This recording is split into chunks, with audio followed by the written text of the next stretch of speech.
প্রতিটি স্মৃতি আমাদের জীবনে একটি গল্প। কিছু গল্প আনন্দের, কিছু বেদনার। কিন্তু প্রতিটি গল্পই আমাদেরকে আরও পরিণত করে এবং জীবনের প্রতি নতুন দৃষ্টিভঙ্গি দেয়। হ্যালো এভরিওয়ান, আসসালামু আলাইকুম। শাকিলা স্টাইন ওয়ার্ল্ডে আপনাদের সবাইকে আরও একবার স্বাগতম জানাচ্ছি। কেমন আছেন সবাই? আশা করি সবাই ভালো আছেন, সুস্থ আছেন।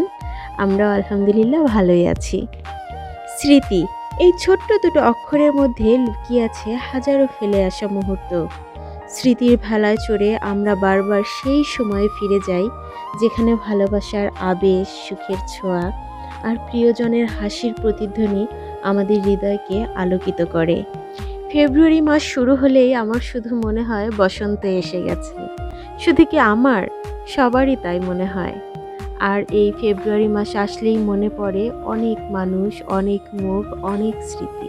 স্মৃতিকাতর আর নাইবা হলাম, কিন্তু গত বছরের কিছু প্রিয় মুহূর্ত বা স্মৃতি আপনাদের সামনে তুলে ধরতে চলে এসেছি। গত বছর পহেলা ফাল্গুন দিনটা ছিল আমাদের কাছে বেশ আনন্দের, কারণ এদিন আমাদের সাথে, আমাদের জীবনের সাথে যুক্ত হয়েছিল নতুন একটা ছোট্ট পরীর বসন্ত।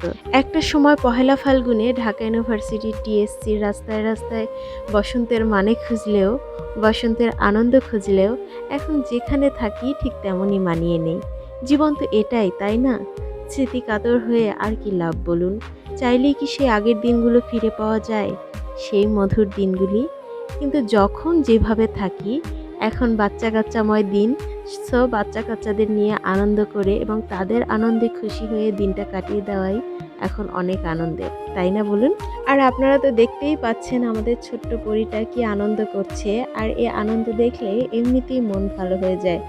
দুই ভাই বোন ফুল নিয়ে কাড়াকাড়ি করছে এবং ওদের আনন্দ দেখেই আমরা অনেক ভালো কাটিয়েছি দিনটা। আমরা গিয়েছিলাম বরিশাল বিএম কলেজ ক্যাম্পাসে।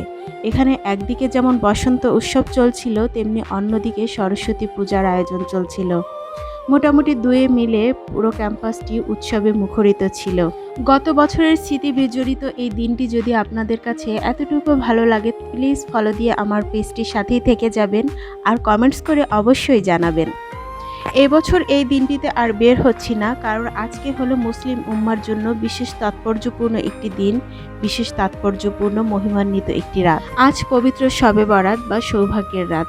মহিমান্বিত এ রাতে ধর্মপ্রাণ মুসল্লিরা আল্লাহর নৈকট্য লাভের আশায় ইবাদত, মুনাজাত ও দোয়া প্রার্থনা করে, ক্ষমা লাভের আশায় আল্লাহর নিকট প্রার্থনা করে এবং আল্লাহ তার রহমতের দরজা খুলে দেন। সবার কল্যাণ কামনা করছি, আল্লাহ যেন আমাদের ভুল ত্রুটিগুলো ক্ষমা করে দিয়ে আমাদেরকে তার রহমতের চাদরে আবৃত করে নেন। সবাই ভালো থাকবেন, সবাই সবার জন্য দোয়া করবেন। আমরা সবাই মিলে যেন একটা সুন্দর দেশ, সুন্দর পৃথিবী গড়ে তুলতে পারি। আল্লাহ হাফেজ সবাইকে।